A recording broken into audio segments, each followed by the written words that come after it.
항상 주와 함께 있으리라 하는 제목으로 나아갈 때 귀하신 은혜가 함께 하시기를 원합니다. 오늘 우리는 인간이라면 누구도 피할 수 없는 죽음이라는 무겁고도 엄숙한 주제 앞에 섰습니다. 우리 중 누구도 사랑하는 부모님과 형제, 자매 혹은 믿음의 동역자를 먼저 떠나보내는 가슴 아픈 슬픔의 경험에서 완전히 자유로울 수 있는 사람은 없을 것입니다. 장례식에 참석하여 수많은 위로의 말을 건네고 또 듣지만 우리의 마음 한편에는 여전히 정말 천국에서 다시 만날 수 있을까? 지금 먼저 간 그 사랑하는 이는 하나님 나라에서 어떻게 지내고 있을까? 하는 풀리지 않는 질문과 어쩔 수 없는 두려움이 남아있음을 고백하게 됩니다. 오늘 우리가 함께 묵상할 이 말씀, 데살로니가 교회 역시 오늘 우리와 똑같은 고민과 아픔을 겪고 있었습니다. 그들은 예수 그리스도의 재림이 곧 임할 것이라는 소망과 기대를 안고 하루하루를 살아가던 초대교회의 신실한 주의 성도들이었습니다. 그런데 그들의 마음을 무너뜨리는 문제가 발생했습니다. 기다리던 주님이 다시 오시기도 전에 함께 신앙생활하던 믿음의 형제와 자매들이 하나 둘씩 병으로 혹은 핍박으로 세상을 떠나가기 시작한 것입니다. 남겨진 성도들이 이와 같은 깊은 슬픔에 빠졌습니다. 그들의 슬픔이 단순히 사랑하는 사람을 잃어버린 인간적인 아픔이 있는 그런 슬픔이 아니었습니다. 주님께서 영광 중에 다시 오시는 그 찬란한 날, 먼저 세상을 떠난 우리 형제는 그 영광의 기쁨에 참여하지 못하는 것은 아닐까 하는 불안과 구원의 완성에 대한 염려와 걱정이었습니다. 바로 이처럼 슬픔과 염려에 잠긴 성도들을 향하여서 사도 바울이 하나님의 마음을 품고 위로의 말씀을 전하고 있는 것입니다. 두려움이 아닌 산 소망을 하나님의 말씀으로 선포하고 있는 것입니다. 이 말씀, 이 영광스러운 소망의 편지가 오늘 이 자리에 나온 우리 모든 성도님들의 마음에도 동일하신 하나님의 은혜와 능력으로 임하시기를 원합니다. 첫 번째입니다. 소망의 근거 예수 그리스도의 부활. 다 함께 읽겠습니다. 시작. 소망의 근거 예수 그리스도의 부활. 13절 14절 말씀 다 함께 읽겠습니다. 시작. 형제들아, 자는 자들에 관하여는 너희가 알지 못함을 우리가 원하지 아니하노니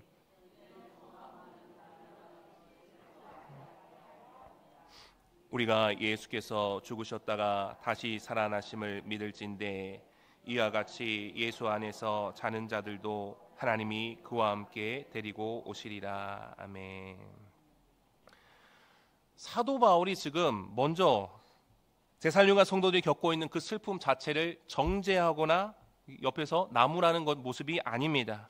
오히려 그들의 슬픔을 따뜻하게 안아주고 있는 그런 모습입니다. 그 슬픔의 방향을 믿음 안에서 바로 잡아주고 있다 하는 것입니다. 13절 말씀 다시 한 번 더 읽겠습니다. 13절이요. 시작. 형제들아, 자는 자들에 관하여는 너희가 알지 못함을 우리가 원하지 아니하노니 이는 소망 없는 다른 이와 같이 슬퍼하지 않게 하려 함이라. 아멘. 바울이 지금 성도의 죽음을 무엇이라 표현하고 있습니까? 죽음이라는 절망적인 단어 대신에 잠자는 것이다 라고 소망의 단어를 사용하고 있습니다. 잠이란 것이 무엇입니까? 잠자면 일어나요? 안 일어나요? 깰 때가 있어요? 안 깰 때가 있어요?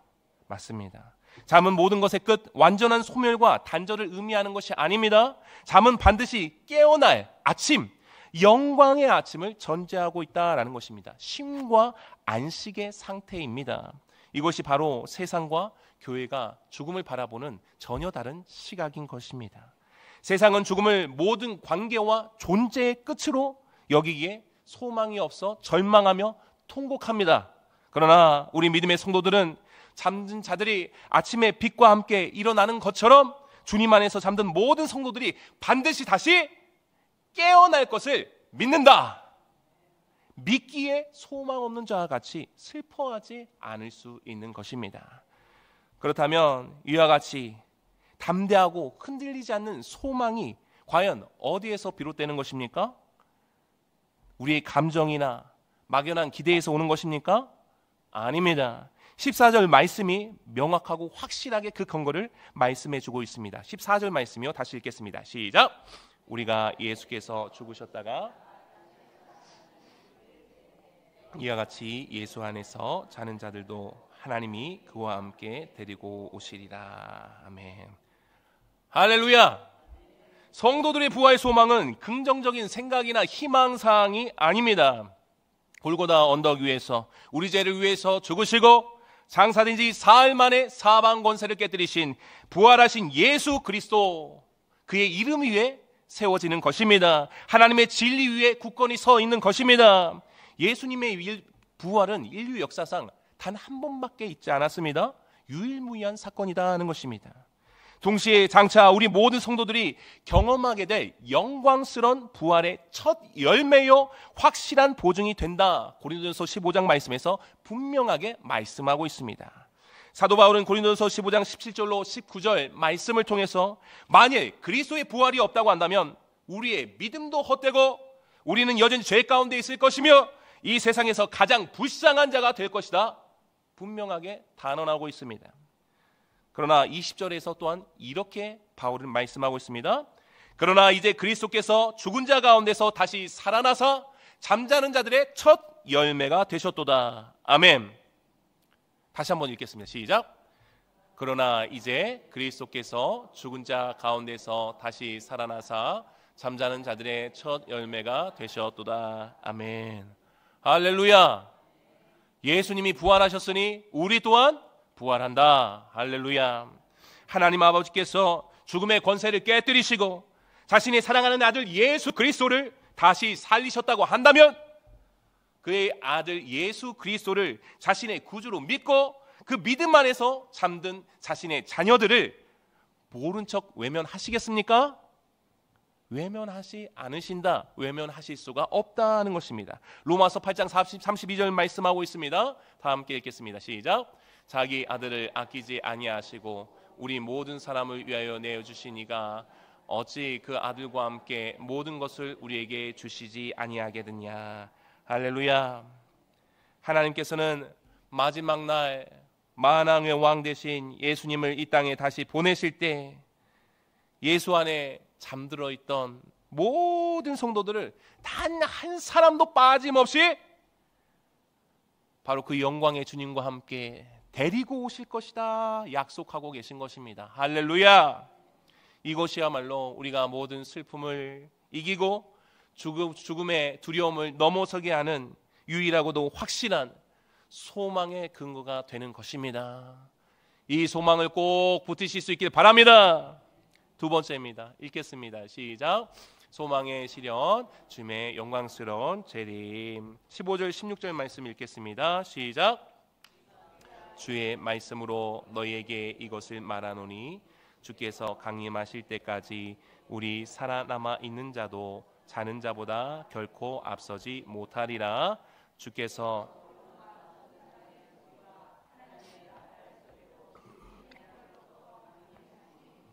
그리스도 안에서 죽은 자들이 먼저 일어나고. 아멘. 바울이 이제 이와 같은 소망, 눈에 그려지지 않는 소망이 어떻게 구체적으로 우리의 현실이 될 것인지에 대해서 말씀하고 있는 것입니다. 그 영광스러운 재림의 날이 어떻게 펼쳐질지 마치 영화처럼 생생하게 그려주고 있는 것입니다. 주님의 다시 오심은 아무도 모르게 조용하고 은밀하게 이루어지는 사건이 결코 아니다 하는 것입니다. 하늘과 땅, 온 우주가 주목하고 모든 피조 세계가 반응하는 장엄하고도 영광스러운 승리의 축제가 되어진다 하는 것입니다. 할렐루야. 16절 말씀 다시 힘껏 읽겠습니다. 시작. 주께서 호량과 천사장의 소리와 하나님의 나팔 소리로 친히 하늘로부터 강림하시리니 그리스도 안에서 죽은 자들이 먼저 일어나고. 할렐루야. 아멘. 감이 좀 덜하시죠? 이 장면을요 우리가 믿음의 눈으로 볼 수 있길 바랍니다. 어떤 멋진 영화나 뮤지컬을 볼 때 이렇게 하는 것이 아니라 이 말씀이 하나님께 진리가 이대로 되어지는구나 믿음의 눈으로 보시고 감격하고 감동해서 내 생각과 내 마음 가운데 심령 깊은 곳 가운데 담으실 수 있기를 원합니다. 상상해 보시길 바랍니다. 첫 번째, 호령이 있을 것입니다. 이것은 만군의 왕, 만주의 주 되시는 예수 그리스도의 권위와 위엄이 가득한 명령의 강력한 외침이다 하는 것입니다. 죽은 나사로가 무덤에서 나올 때 어떻게 됐습니까? 예수님이 뭐라고 말씀하셨죠? 나사로야 나오라. 아마 이렇게 하지 않으셨을까요? 위엄 있는, 그의 능력이 무궁하신 그런 음성으로 외치셨을 때 죽음의 권세가 굴복하고 생명이 살아났던 것처럼 주님의 그 우렁찬 호령 앞에서 이 세상의 모든 어둠과 혼동과 죄와 사망의 권세는 힘없이 굴복하게 되는 것입니다.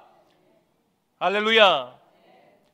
둘째로 천사장의 소리가 울려 퍼진다 말씀하고 있습니다. 이것은 하늘의 모든 군대를 지휘하는 총사령관의 힘찬 목소리와도 같습니다. 하늘의 모든 영적 권세들이 우리 주님의 영광스러운 재림을 보좌하며 그 위대하심을 온 세상에 드러내는 승리의 함성인 것입니다. 할렐루야. 어떤 소리가요?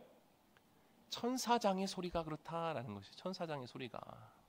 그래서 세 번째로 하나님의 나팔 소리가 진동할 것입니다. 구약 시대부터 나팔 소리는 흩어진 하나님의 백성을 불러 모으고 절기와 희년의 시작을 알리는 소리였습니다. 하나님의 임재와 승리를 선포하는 거룩한 신호였습니다. 고린도전서 15장 52절 말씀에서 말씀합니다. 나팔 소리가 나매 죽은 자들이 썩지 아니할 것으로 다시 살아나고 우리도 변화되리라. 할렐루야. 이 세 가지 소리, 첫 번째 소리 어떤 것이었죠? 호령. 두 번째요, 천사장의 소리. 세 번째요, 하나님의 나팔 소리. 이 세 가지 소리가 하늘과 땅을 진동하며 온 세상에 울려 퍼질 때 우리의 영원한 왕 되신 우리 주님께서 친히 영광의 구름을 타고 오신다 하는 것입니다. 하늘로부터 강림하시는 것입니다. 할렐루야. 할렐루야. 우리가 이 소망을 붙들고 간다 고백하는 자들입니다. 이 말씀이 나올 때 잠잠하면 되겠습니까? 말씀이 선포될 때 잠잠하면 되겠습니까? 하나님께서 진리의 말씀을 우리에게 허락하여 주신 것은 오직 유일한 소망은 하나님의 말씀이신 것을 나타내시는 줄로 믿습니다. 그때 가장 먼저 일어나는 놀랍고도 은혜로운 사건이 무엇이라 성경에서 말씀하고 있습니까? 말씀해 보니까요, 바로 그리스도 안에서 죽은 자들이 먼저 일어나는 것입니다. 죽은 자들이 먼저 일어나네. 산 자들이 일어난대요. 먼저 죽은 자들이 일어난다 말씀하고 있는 것입니다. 먼저 일어난다 말씀하고 있는 것입니다. 먼저 잠들었던 성도들을 향한 얼마나 확실한 데살로니가 교인들의 염려에 대한 확실한 하나님의 응답이었습니다. 할렐루야. 먼저 세상을 떠났다고 해서 결코 뒤처지거나 잊혀진 존재가 아니다 하는 것입니다. 우리 주님, 영원한 왕 되신 우리 주님이 오실 때 가장 먼저 일어나신 분들이 누구라고요? 먼저 하늘나라 가신 그분들. 우리에게는 생각했을 때는 잊혀진 존재예요. 꼭 기억해야지, 기억나는 존재일지 모르겠지만, 이렇게 생각될지도 모르지만 하나님께서는 어떻게 해요? 가장 먼저 마주할 리가 먼저 가신 믿음의 선배들이요, 우리의 믿음의 아버지요, 형제 자매요, 그렇다라는 것입니다. 할렐루야. 하나님께서는 그들을 가장 먼저 일으키셔서 영광의 주님을 맞이하는 첫 번째 그룹이 되게 하시는 놀라운 특권과 영예를 주셨다 하는 것입니다. 할렐루야. 기쁘세요, 안 기쁘세요? 아멘, 아멘. 그들의 육신은 비록 흙으로 돌아가고 썩어 없어졌을지라도 그들의 영혼은 낙원에서 주님과 함께 안식하고 있습니다. 그리고 마침내 주님 오시는 그날 썩지 않고 병들지 않으며 욕되지 않고 영광스러우며 약하지 않고 강한 신령한 몸으로 부활하는 것입니다. 아멘. 다시 한번 읽겠습니다. 썩지 않고 병들지 않으며 욕되지 않고 영광스러우며 약하지 않고 강한 신령한 몸으로 부활하는 것입니다. 할렐루야. 우리 예수님 오실 때 그러한 일이 있게 되어진다라는 것입니다. 영광 중에 주님을 맞이하게 되는 것입니다. 할렐루야. 이 놀라운 부활과 재회의 소망이 있기에 우리는 이 땅에서의 피할 수 없는 이별 앞에서 소망 없는 자들처럼 절망하지 않을 수 있는 것입니다. 아멘. 성도님들, 우리는 이 땅에서의 삶이 끝이라고 생각하며 과연 눈앞에 이별에만 매몰되어 있습니까? 아니면 저 하늘을 진동시키는 이 승리의 함성과 함께 시작될 영광스러운 부활의 아침을 믿음으로 바라보고 계십니까? 우리의 헤어짐은 영원한 단절이 아닙니다. 영광스러운 죄를 예비하는 잠시 동안 기다리는 기다림일 뿐인 것을 믿으시기를 바랍니다. 세 번째입니다. 읽겠습니다. 시작. 소망의 완성, 주님과의 영원한 연합. 17절 18절 말씀 읽겠습니다. 시작. 그 후에 우리 살아남은 자들도 그들과 함께 구름 속으로 끌어올려 공중에서 주를 영접하게 하시리니 그러므로 이러한 말로 서로 위로하라. 아멘. 재림의 그 영광스러운 날, 먼저 잠들었던 성도들이 신령한 몸으로 부활한 후에 그 다음에 어떤 일이 일어날까? 무엇이라 말씀하고 있습니까? 다시 한 번 더 17절 말씀 믿음으로 선포하겠습니다. 17절 말씀입니다. 17절입니다. 시작. 그 후에 우리 살아남은 자들도 그들과 함께 구름 속으로 끌어올려 공중에서 주를 영접하게 하시리니 그리하여 우리가 항상 주와 함께 있으리라. 아멘. 할렐루야. 먼저 부활한 성도들의 무리와 주님 다시 오시는 그 영광의 순간까지 이 땅에 살아남은 주님을 맞이하는 우리 모든 성도들이 다 함께 구름 속으로 끌어올려지게 되는 것입니다. 아멘. 여기에 사용된 끌어올려진다 말은 우리가 흔히 휴거라고 들었던 그런 단어로 헬라어 원문으로 보니까 하르파조메다라고 합니다. 이 단어는 강력한 힘으로 낚아채다, 순식간에 옮기다 라는 뜻이 있는 것입니다. 강력한 힘으로 어떻게 한다고요? 낚아채다, 순식간에 옮겨지는 거죠. 이것은 우리의 힘이나 노력으로 되는 것입니까? 아니에요. 우리의 힘이나 노력으로 하늘에 올라가는 것이 아닙니다. 전능하신 하나님의 강력하고도 주권적인 그의 능력에 의해서 순식간에 들려 올려지는 것입니다. 우리의 시공간을 초월하는 영광의 자리로 옮겨지는 것입니다. 또한 이 영광스러운 장면 또한 TV로나 영화로는 볼 수가 없잖아요. 한번 믿음의 눈으로 한번 보실 수 있길 바랍니다. 자, 그러면 우리가 공중에서 올라갔습니다. 과연 누구를 만나게 됩니까? 누구 만납니까? 누구요?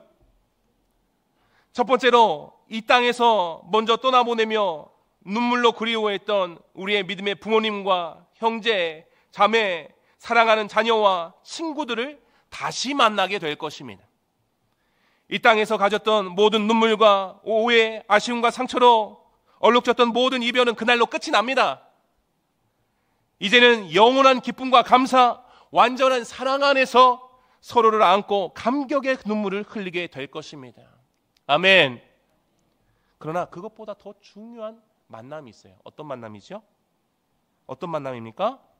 바로 우리 구원의 주인이시여, 우리의 믿음의 주이시여, 완성자이시며 우리 삶의 모든 것이 되시는 우리 주님 예수 그리스도를 얼굴과 얼굴을 맞이하여 만나 뵙게 된다 하는 것입니다. 할렐루야. 이것이요, 십자가를 앞두고 제자들을 위로하시며 예수님께서 말씀하신 그것의 성취입니다. 요한복음 14장 3절 말씀 읽겠습니다. 시작. 가서 너희를 위하여 거처를 예비하면 내가 다시 와서 너희를 내게로 영접하여 나 있는 곳에 너희도 있게 하리라. 주님의 약속이 완벽하게 성취되는 순간입니다. 또한 요한복음 17장 24절 말씀입니다. 읽겠습니다. 시작. 아버지여 내게 주신 자도 나 있는 곳에 나와 함께 있어 아버지께서 창세전부터 나를 사랑하심으로 내게 주신 나의 영광을 그들로 보게 하시기를 원합나이다. 아멘. 이와 같이 기도하셨던 우리 주님의 그 간절한 부르짖음이, 그의 말씀이, 하나님의 말씀이 성취되는 순간입니다. 할렐루야. 공중에서 주를 영접하게 하시리니, 우리는 마침내 우리를 위해 십자가에서 피 흘려 죽으시고 우리를 의롭다 하시기 위하여 부활하신 그 주님, 늘 성경을 통해서 말씀으로 만났던 그 주님을 직접 만나 뵙고 그 품 안에 안기게 되는 것입니다. 할렐루야. 이러한 때가 있다라는 거예요. 우리의 인생이 이 땅에 두 발을 딛고 사는 그것으로 끝나지 않는다. 우리의 영혼의 여정은 주님 다시 오시는 그날까지 계속되어지는 것입니다. 그리고 이 모든 재림과 부활, 재회의 만남이라는 소망의 여정이 한 말씀으로 완성됩니다. 뭐라고 말씀하고 있죠? 그리하여 우리가 항상 주와 함께 있으리라. 한번 따라서 읽을까요? 시작. 그리하여 우리가 항상 주와 함께 있으리라. 아멘. 이곳이 우리 믿는 자의 신앙의 최종 목적지가 되는 줄로 믿습니다. 성경 전체가 우리에게 약속하는 가장 위대하고 궁극적인 축복인 것입니다. 천국이 왜 천국일까요? 황금길이 있습니까? 보석성이 있기 때문입니까? 요한계시록 21장 3절에서 새 하늘과 새 땅을 이렇게 말씀하고 있습니다. 시작. 보라, 하나님의 장막이 사람들과 함께 있음에 하나님이 그들과 함께 계시리니 그들은 하나님의 백성이 되고 하나님은 친히 그들과 함께 계셔서. 아멘. 그렇습니다. 천국이 천국인 이유는 뭐예요? 바로 그곳에 우리를 너무도 잘 아시고 사랑하시는 우리 주님이 계시기 때문입니다. 아멘. 그러니까 이 땅을 떠나는 게 그렇게 아쉬워요? 아쉬울 필요가 있어요? 없어요. 아쉬울 필요가 없어요. 우리 주님 저기 계신, 주님과 영원히 함께 거하는 것, 그것이 우리의 영원한 기쁨이요 영원한 안식이요 영원한 기업이 되는 것입니다. 그리하여 우리가 항상 주와 함께 있으리라. 이 약속의 말씀이야말로 죽음과 슬픔과 이별의 모든 고통을 덮고도 남는 가장 완전하고도 영광스러운 위로가 되는 줄로 믿습니다. 이것을 믿음으로 더욱 받으시기 바랍니다. 더욱더 붙드시길 바랍니다. 말씀을 읽겠습니다. 사도 바울은 이 놀라운 재림과 부활의 소망을 단지 지식이나 교리로만 남겨두지 않았습니다. 18절에서 이 모든 말씀을 우리에게 주신 분명하고 확실한 그러한 목적을 알려줍니다. 그러므로 이러한 말로 서로 위로하라. 위로하라. 뭘 가지고 위로하래요? 하나님의 말씀을 가지고 부활 소망이 있음을, 그리하여 우리가 항상 주와 함께 있으리라 하는 그 소망을 가지고 서로 위로하라 하는 것입니다. 이 부활의 소망은 나 혼자 간직하고 즐기는 그러한 기쁨이 아닙니다. 이 소망이 슬픔에 잠긴 형제의 어깨를 두드려주고 낙심한 자매의 눈물을 닦아주며 죽음의 두려움 앞에 떨고 있는 교회 공동체를 반석 위에 굳건히 세우기 위해 데살로니가 교회에게, 그리고 오늘을 살아가는 우리 모두에게 주신 하나님의 능력의 말씀인 것입니다. 예수 그리스도의 빈 무덤과 부활이라는 하나님의 진리 위에 우리의 소망을 굳게 세우실 수 있기를 바랍니다. 세상이 주는 헛된 위로가 아닌 다시 오실 주님을 바라보는 영원한 소망을 붙드시길 바랍니다. 재림의 그날 주님의 호령과 나팔 소리가 울려 퍼질 때 우리는 먼저 간 성도들과 함께 영광스러운 몸으로 부활하여 우리 주님을 맞이하게 될 것입니다. 그날의 영광스러운 재회, 그 만남을 지금 내 눈앞에 보이지 않지만, 믿음의 선배들 보이지 않지만 다시 만날 그날을 기대하며, 우리 주님 다시 만날 그날을 기대하며 이 땅의 슬픔을 믿음으로 이겨내시기를 원합니다. 그러므로 그리하여 우리가 항상 주와 함께 있으리라, 이 궁극적이고 완전한 하나님의 약속을 가슴에 꼭 새기시기를 바랍니다. 이 약속이 우리의 모든 슬픔을, 눈물을 닦고 우리의 슬픔을 변하여 기쁨의 찬송이 되게 하는 능력이 될 줄로 믿습니다. 이 영광스러운 소망의 말씀을 가지고 가정으로, 일터로, 세상으로 나아가 서로를 위로하며 믿음의 경주를 끝까지 완주하시는 저와 여러분이 온 성도님들이 되시기를 우리 주 예수 그리스도의 이름으로 간절히 축원합니다.